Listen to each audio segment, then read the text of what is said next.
හරිනේ වැඩේට යන්න. හරි. සවුන්ඩ් අවුලන්නේ වැඩි හරිනේ.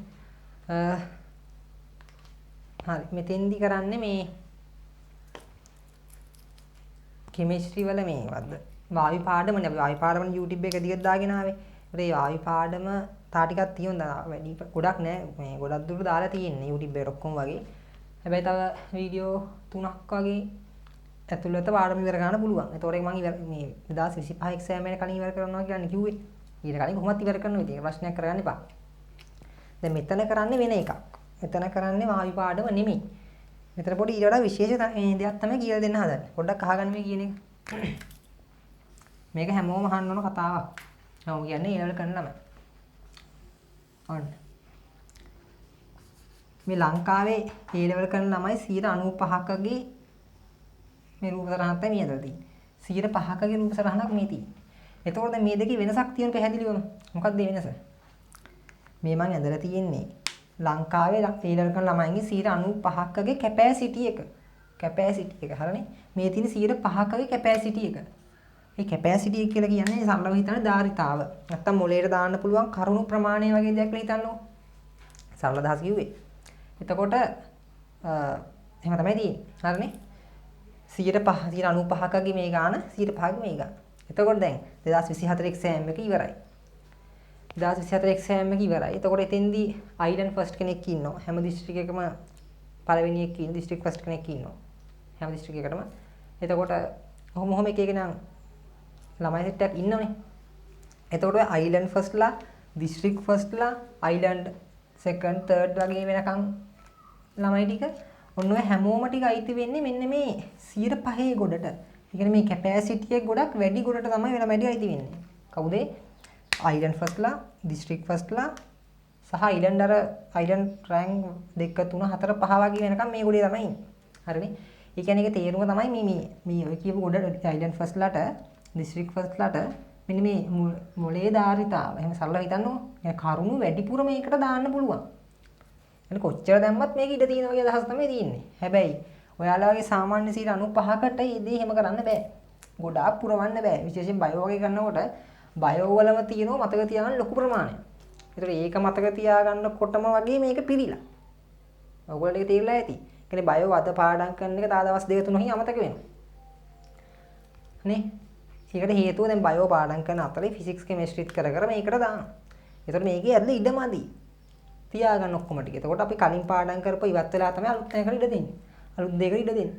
හරිනේ? එතකොට අපි තේරුම් ගන්න ඕන දේ තමයි මේ පුළුවන් තරම් බයෝ කොහොමත් ඔක්කොම වගේ මතක තියාගන්න වෙනෝනේ. ඒතර ෆිසික්ස් කෙමිස්ට්‍රි දෙකේ පුළුවන් තරම් මේ අත්‍යවශ්‍යම දේවල් විතරක් මතක තියාගමු. يعني ඒක කටපාඩම් කරන්නේ නැතුව ටිකක් අත්‍යවශ්‍යම දේවල් විතරක් වගේ මතක තියාගත්තා නම් හරි. හරිනේ? එතකොට ඊළඟ දේ තමයි දැන් අයිලන්ඩ් ෆස්ට් කියන එක්කෙනා ඉන්නේ මේ ගොඩේ. එතකොට අයිලන්ඩ් ෆස්ට් මේ දවස්වල කතා කරනෝනේ. එයා වැඩ කරපු විදිය කියලා. මෙයා ලොකු වැඩක් නැත්තම අයිලන්ඩ් ෆස්ට් කියන්නේ ලීසි වැඩක් නෙමෙයි අයිලන්ඩ් ෆස්ට් වෙන එක. එතකොට ඒ ළමයා වැඩ කරපු විදිය YouTube එකේ දැන් තියෙනවා. ඒකේ channel වල කට්ටිය ඉන්ටර්විව් ගන්න ගියාට පස්සේ ඒ ළමයා එයා කරපු විදිය කියලා තියෙනවා ඉතින්. දැන් ඒක බලන ඔයාලා ඒ විදිහටම කරා කියමු.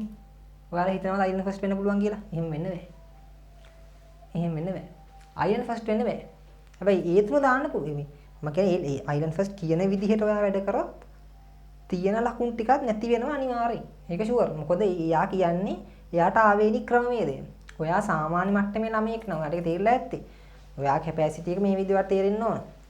හරිනේ? එතකොට මම 25 ළමයි තමයි වැඩිපුර ටාගට් කරන්නේ. එතකොට අයිලන්ඩ් ෆස්ට් කියන විදිහට එයා කියන විදිහට කරොත් ඒක ගැලපෙන්නේ මෙන්න මේ කැපැසිටි වැඩි අයගේ කොටට.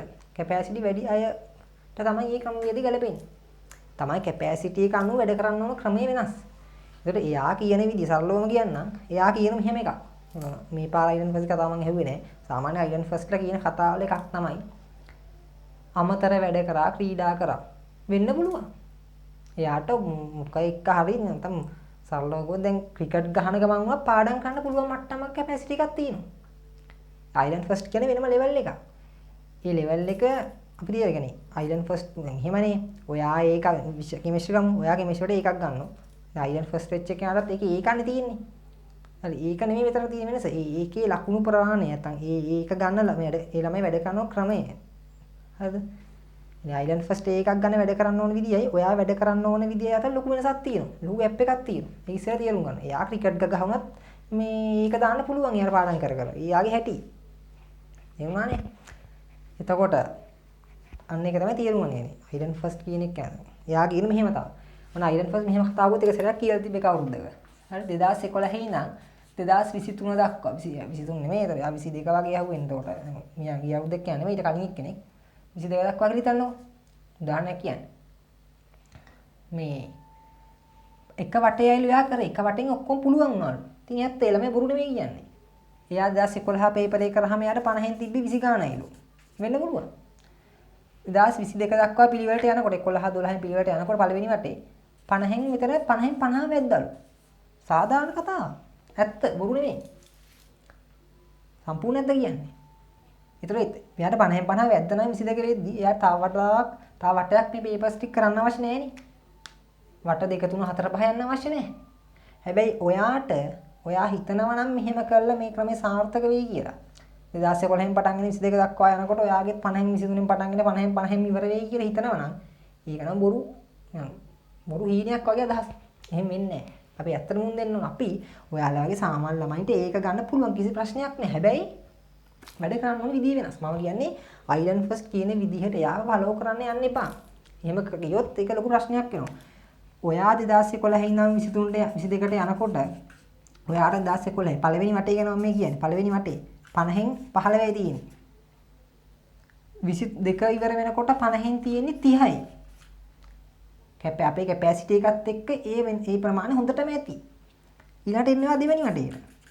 දෙවෙනි වටේට එනකොට මෙතන 50න් 15 තියෙන එක 50න් 17ක් වගේ 18ක් 20ක් වගේ එක එක නම යන වෙනස් වෙනවා. තමන් විවරණ ලියලා කරන විදියත් එක වෙනස් වෙනවා ඉතින්. කැපෙන ප්‍රමාණය උන් තමයි ඔක්කොම තියෙන්නේ. ඒතර ඔයා මේ දෙවෙනි වටේ ඇතුළේදී 2011න් නම් පටන් ගෙන 22ට යනකොට 50න් 35ක් වගේ වෙයි. ප්‍රශ්නයක් නැහැ. පළවෙනි වටේ ඉවර වෙද්දී 2022 පේපරේට වඩා 50න් 30යි තිබ්බේ. දෙවෙනි වටේ ඉවර වෙද්දී 50න් 35යි තිබ්බේ. ඔයා තුන්වෙනි වටේත් කරන්න. ඔන්න එතෙන්දි 50න් 40ක් වගේ වති 22 පේපරේට. මේ දිගට කරගෙන යනකොට. එහෙම තමයි ක්‍රමයෙන් තමයි අපේ ලකුණු වැඩි වෙන්නේ. ඔයාලගේ ලකුණු වැඩි වෙන්නේ. මොකද කැපැසිටි එක අඩු වෙන අරගොල්ලන්ට සාපේක්ෂව. නැතු අරගොල්ලෝ එක පාස් පේපර්ස් එක වතාවක් කරලා ගේම ගහලා ඊට පස්සේ මොල් පේපර්ස් කරනවා. ඔයාලත් මොල් පේපර්ස් කරන්න ඕන. හැබැයි පාස් පේපර්ස් උත් අර වගේ වට කීපයක් එක දිගට කියන්නේ කන්ටිනියු කරගෙන යන්න ඕන. කණ්ඩව කරන්න ඕන. පොඩ්ඩක් කල් නවත්වා නිකන් ඉන්න නිකන් නිදා ගන්න වගේ එහෙම කරන්න බෑ. එක දිගට නොකඩවා කරන්න ඕන. එතකොට තමයි රිසල්ට් එක ඒකක් දක්වා යන්න පුළුවන්. දැන් අලුත් විභාග රටාවත් එක තේරෙනවනේ. නැත්නම් ලේසි නෑනේ. දැන් කටපාඩම් කරලා ගින් පාස් පේපර්ස් ටික කටපාඩම් කරා කියලා මේක කරන්න බෑ. දැන් මෙතන වට පහක් කරනවා කියන්නේ පාස් පේපර්ස් කටපාඩම් කිරීමක් නෙමෙයි. මෙතන යන ප්‍රැක්ටිස් එකක්. ඔයා පස්වෙනි වටේ යනකොට 2022 පස්වෙනි ප්‍රශ්නෙට උත්තරේ 2 කියලා මතකයි. 2022 10 වෙනි ප්‍රශ්නෙට උත්තරේ 4 කියලා මතකයි. ප්‍රශ්නේ දෙකේදී උත්තරේ මතකයි. හැබැයි මතකෙන් ගහන්න එපා. මේ ප්‍රශ්නේ නැවත තවක් හදලා උත්තරේ මාක් කරන්න. එහෙම තමයි මේ සාමාන්‍ය ළමයි වැඩ කරන්න ඕන විදිය. තව ක්‍රම තියෙනවා. ඉස්සරහට කතා කරමු. මම කියන අයිලන්ඩ් ෆස්ට් කියන විදියට එයාට පාස් පේපර්ස් එක වටයක් කරාට පස්සේ මේ පාස් පේපර්ස් වල තියෙන සියලුම අත්‍යවශ්‍ය කරුණු ටික ඔළුවේ ගබඩා වෙනවා. එතකොට එයාට නැවතවතාවක් කරනවා කියන්නේ ඉතින් බොරු වැඩක් ඉතින්. ඒත් අපිට නැත්නම් ඔයාලට එහෙම වෙන්නේ නැහැ. එහෙම කරන්න බෑ. ඒක තේරුම් ගන්න ඕන. හරිනේ? ඒක කරන්න ඕන අපි අපේ කැපැසිටි අපි දාන්න තේරුම් ගන්න තියෙන්නේ. අපිට ඒකක් ගන්න පුළුවන්. හැබැයි ඒ ගන්න වැඩ කරලා යුතු ආකාරය වෙනස්. අර විදියට කරලා නම් මේක කරන්න බෑ. හරිනේ? මම මේ කිව්ව විදියට කරන්න. එතකොට ප්‍රශ්නයක් වෙන්නේ නැහැ. තේරුණානේ? අනිත් දේ දැන් ඔය එක ශෛලියක F එකක් අරන් ඊළඟ පාර ඒකක් ගන්න ළමයි ඉන්නවනේ. හිතන්න එපා මෙයාලා මේ කියන විදිහට වැඩ කළත් මේක කරන්න පුළුවන් කියලා. මොකද එක ශෛලියකක් ළමෙක් ෆේල් වෙන්න හේතු කීපයක් තියෙන්න පුළුවන්. සාමාන්‍යයෙන් ෆේල් වෙනවා කියන්නේ අනිවාර්යෙන් ඔතන ලව් කේස් එකක් ගිහින් තියෙනවා. ලව් කරනවා කියන්නේ ඒ ලෙවල් කාලේ කියලා තියෙන්නේ කලින්. හරිනේ? මම වෙනම කතා කරන්න. ඒක කොහෙත්ම සුදුසු දෙයක් නෙමෙයි. ඔය ලව් කේස් එකකින් තමයි ගොඩක් ළමයි ෆේල් වෙන්නේ. විශේෂයෙන් කොල්ලෝ ෆේල් වෙන්නේ ලව් හින්දා. කෙල්ලෝ ෆේල් වෙන්නේ ලව් කරාට නැත්තම්. උන් ඒක නිකන් ආතල් එකනේ කරන්නේ කියන කතාව පස්සේ කතා කරමු. හරි ලව් එකකින් තමයි මේක ඉගෙන වෙලා තියෙන්නේ. දෙවැනි එක පන්ති කට් කරන හින්දා. පන්ති කට් කරන්නේත් මේකින්ද තමයි. ප්‍රධානම හේතුව මේක හොඳේ. අතුරු හේතු ඔක්කොටම ප්‍රධාන වෙන්නේ ලව් කිරීම. හොඳට තේරුම් ගන්න. එතකොට ලව් කරන්නේ නැතුව කවුරු හරි එලව ගන්නවා නම් එයා තමයි නියම මනුස්සයා. ඒක හොඳට තේරුම් ගන්න ඕන දෙයක්. එතකොට මේ F එක ඇවිත් තියෙනු ලව් කරලා. නැතු උගේ මොලේ ප්‍රශ්නයක් හින්දා නෙමෙයි. උගට මු වැඩ බැරුව ඉඳලා නෙමෙයි. හරි එතකොට දැන් F එක ආපු ළමයා ගොඩක් දුරට ෆේල් වෙනවා නම් ළමයෙක් ඒ ළමයා නෝමල් ළමයෙක්. නෝමල් කැපැසිටි ළමයෙක් නෙමෙයි අර. මං කිව්වේ මේ ලොකු කැපැසිටි එකක් තියෙන ළමයෙක් තමයි සාමාන්‍ය කවරක් ෆේල් වෙන්නේ. මොකද මේ නෝමල් කැපැසිටි එකක් තියෙන ළමයෙක් නැත්නම් අපි වගේ ඔයාලා වගේ ළමයි. හරි ඒගොල්ලෝ ඇත්තටම ඔය ලව් වගේ දේවල් වලට යන්නේ නැහැ. ඇත්ත කතාව. ගොඩක් දුරට. දන්නේ වැරෙනවද? වැරෙන ළමයි ඉන්නවා. මෙන්න මේගොල්ලෝ තමයි ඒකට වැඩිපුර යන්නේ. මේගොල්ලොත් යන්නේ කියන්නේ මං කියන්නේ යනවා. මේගොල්ලෝ තමයි වැඩිපුර යන්නේ. වැඩිපුර ගියාම මෙයාලා තමයි මේ ෆේල් වෙන ගොඩේ ඉන්නේ. ඒතකොට මෙයාලත් කියන්නේ අයිලන්ඩ් ෆස්ට් කියන කතාවට ආසන්නව සමාන කතාවක් තමයි. හරිද?